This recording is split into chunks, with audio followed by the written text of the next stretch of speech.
Vicente de Paúl amó y sirvió a Cristo y a los pobres, con la proverbio fuerza de sus brazos y el sudor de su frente. Este amor, esta caridad gradualmente lo transformó de un joven talentoso, ambicioso, egoísta y cura mediocre a una figura extraordinaria en su propia era, y alguien quien siempre ha sido recordado en la historia como el apóstol de la caridad. Un santo que, como brillante organizador de recursos y personas, pudo hacer de este un mundo mejor, haciendo bien y haciéndolo mejor. Cuando descubrimos al muy humano Vicente de Paúl en sus propios términos, también encontramos a un Vicente que es el ejemplo apropiado y eterno para todos, un santo para todos. El contexto entero de Francia en el siglo XVII es absolutamente esencial para comprender el desarrollo personal de Vicente, así como el desarrollo de sus labores. Francia estaba siendo destruida por todo tipo de guerras, ya fueran guerras extranjeras o civiles. Durante toda la vida de San Vicente no hubo casi ningún año en el que Francia no estuviera peleando una guerra en alguna parte. La mayoría del resto de la Europa católica ya había pasado exitosamente por las reformas del Concilio de Trento. Francia fue el último país católico de importancia en hacer esto, debido a sus luchas políticas. Cuando finalmente, a principios del siglo XVII, se dedicaba a la reforma eclesiástica, Vicente es la persona ideal en el momento ideal y se convierte durante su vida, así como para la historia, en símbolo de la reforma exitosa de la Iglesia en Francia. El nuevo rey Borbón, Enrique IV, estaba decidido a que Francia se transformara en un reino unido, liderado por un rey poderoso y capaz de desempeñarse a los asuntos europeos y mundiales. Enrique de Navarra decidió que necesitaba convertirse al catolicismo para poder ganarse a su pueblo. Mucha gente opina que nunca fue fiel al protestantismo, pero iba a ser acusado de hipocresía si simplemente se cambiaba y se convertía. Su conversión marcó un cambio en el rumbo de las guerras y por fin comenzó una era de reconstrucción, y el pueblo apoyó sus esfuerzos. Es difícil de creer, pero cuando él muere, en 1610, Enrique era uno de los reyes más populares de Francia de todos los tiempos. Estas filosofías de un rey, una ley, una fe, fueron seguidas por su hijo Luis XIII y su ministro cardenal Richelieu, y luego por su regenta Ana de Austria y el ministro cardenal Mazarin, hasta llegar a la cima de su esplendor bajo el rey Sol Luis XIV, que famosamente declaró «L'État c'est moi», «Yo soy el Estado». En este sistema, la Iglesia era el Estado y el Estado era la Iglesia. La gente creía en el derecho divino de los reyes. La gente creía que el rey personificaba al Estado y a la Iglesia. Vicente tenía un gran respeto por el rey, pues el rey era el símbolo personal de Francia y la Iglesia de Francia.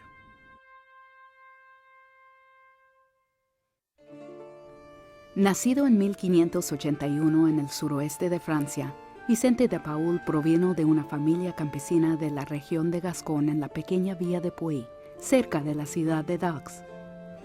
Nosotros sabemos, luego de investigar pacientemente, que su familia era dueña de propiedades.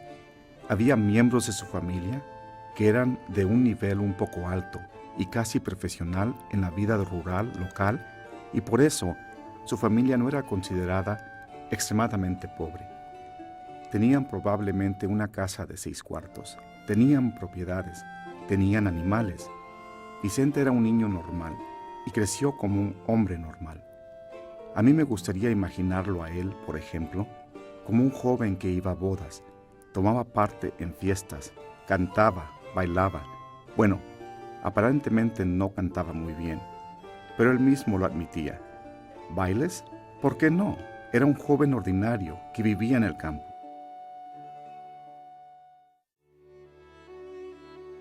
Los padres de Vicente tenían grandes esperanzas para él y sus hermanos, aunque la única oportunidad de movilidad social y económica era por medio de la iglesia. Por eso fue que Vicente de Paúl se hizo sacerdote. Fue ordenado al sacerdocio como joven de 19 o 20 años de edad. Esto fue ciertamente a una edad muy joven y parece que entró al sacerdocio más por su deseo de usarlo como un trabajo, como una manera de ganar dinero, y poder usar ese dinero para ayudar a su familia. Muchas otras personas habían hecho lo mismo. En 1610, Vicente le escribe a su madre y le dice que iba a tratar de obtener un puesto en París y que esperaba pronto tener suficientes fondos para regresar a ella y retirarse holgadamente a los 29 años de edad. Qué bueno debe haber sido retirarse a los 29 años. Así que en este momento de su vida encontramos a un joven muy ambicioso. Sabemos, por ejemplo, que obtiene un puesto como uno de los capellanes en el hogar de Margarita de Valois, que era la primera esposa de Enrique IV. Uno no obtiene ese puesto sin tener conexiones. Uno no obtiene ese puesto sin tener varios requisitos demandados por un patrono. Una serie de favorables circunstancias ocurrieron luego. Pastor de Clichy, tutor y capellán a la familia Gondi. Sus conexiones con la nobleza ahora estaban establecidas. Sus beneficios comenzaron a acumularse. Su fortuna y reputación en la sociedad parisina comenzó a aumentar. La conversión espiritual de Vicente, que comenzó en este tiempo, es el elemento de su biografía más escurecido por los mitos. Esto es debido a que la conversión de una persona es, al fin y al cabo, un misterio. Una de las grandes tentaciones cuando se trata de comprender la conversión de Vicente es dejarse llevar por el modelo de San Pablo, un modelo de la conversión el cual es: un minuto crees en una cosa, Dios te derriba de tu caballo con una gran luz cegadora, e instantáneamente Vicente se convierte y pasa el resto de su vida sirviendo a los pobres. Su conversión fue un proceso lento que tomó toda su vida. No fue como si él se sentara un día y dijera: ahora, ¿cuál es la mejor manera de darle mi vida a Dios?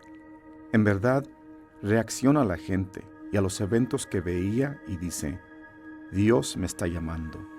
Dios me está hablando a mí por medio de este evento, por medio de esta persona. Y eso fue lo que cambió su vida.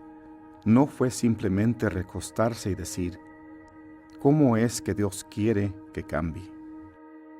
Las historias que existen desde su primer biógrafo, obispo Luis Abelí, describen una juventud piadosa, el cautiverio tunecino como esclavo cristiano en el norte de África, ser acusado de robo por su compañero de cuarto y el sufrir de una tentación contra su fe que resulta en su voto de servir a los pobres.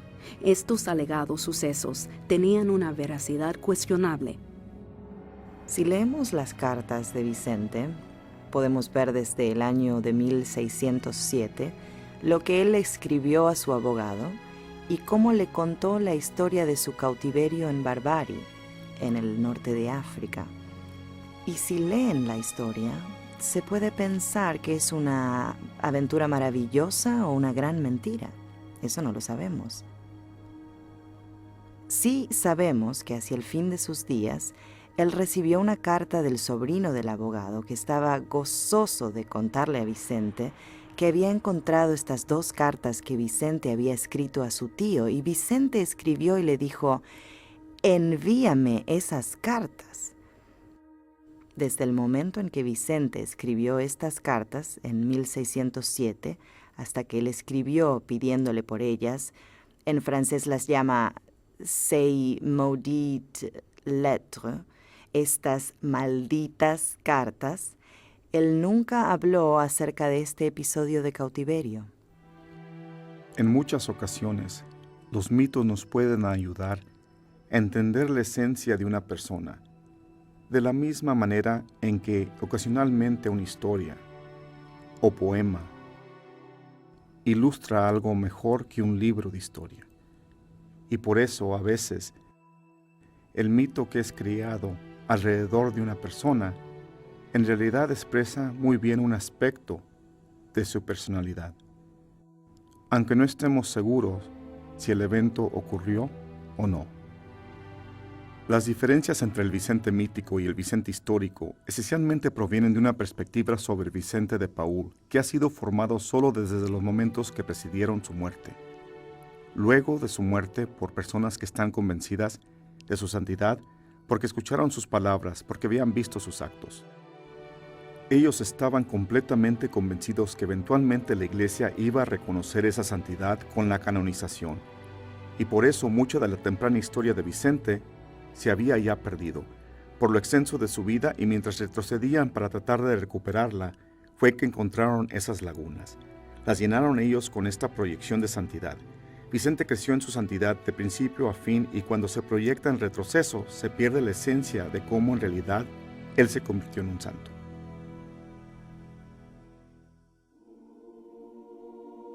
Fue providencial esa ambición suya que lo llevó a París en el alba de la famosa Edad de Oro. Esta agrupación de gigantes espirituales en el mismo momento y lugar proveyó las bases espirituales esenciales que guiaron la Reformación católica francesa, así como la conversión personal de Vicente. Era un tiempo en el cual la gente pensaba que se acababa el mundo, en el que pensaban que Dios castigaba a Francia. Era un tiempo en el cual muchos comenzaron a practicar maneras extremas de piedad penitencial, procesiones en las calles, pies descalzos sobre las cenizas. Se cambian las actitudes, se trata de reformar la sociedad. Era un tiempo de ansiedad religiosa. Fue esta una extraordinaria agrupación de algunas de las más importantes luces espirituales de la historia del catolicismo. Existe esta tremenda constelación de brillantes pensadores teológicos, de figuras espirituales con un hondo entendimiento que emerge en París exactamente en este periodo. Así, él fue influenciado por escuelas y por gente. Por ejemplo, él fue influenciado por San Ignacio de Loyola, la espiritualidad jesuita. Él fue influenciado por Berulle y a lo que llamamos la Escuela de Espiritualidad Francesa. Él fue influenciado por Francisco de Sales. Él fue influenciado por Andrés Duval. Pero el producto final es definitivamente suyo. Es el suyo y una mezcla de cosas que él sintió eran muy importantes para el servicio de los pobres. Este nuevo camino lo llevó a seguir los pasos de Jesucristo, el evangelizador de los pobres y la fuente y modelo de la caridad. Este camino en cada curva lo llevaría hacia gente que era pobre, espiritualmente abandonada y marginalizada.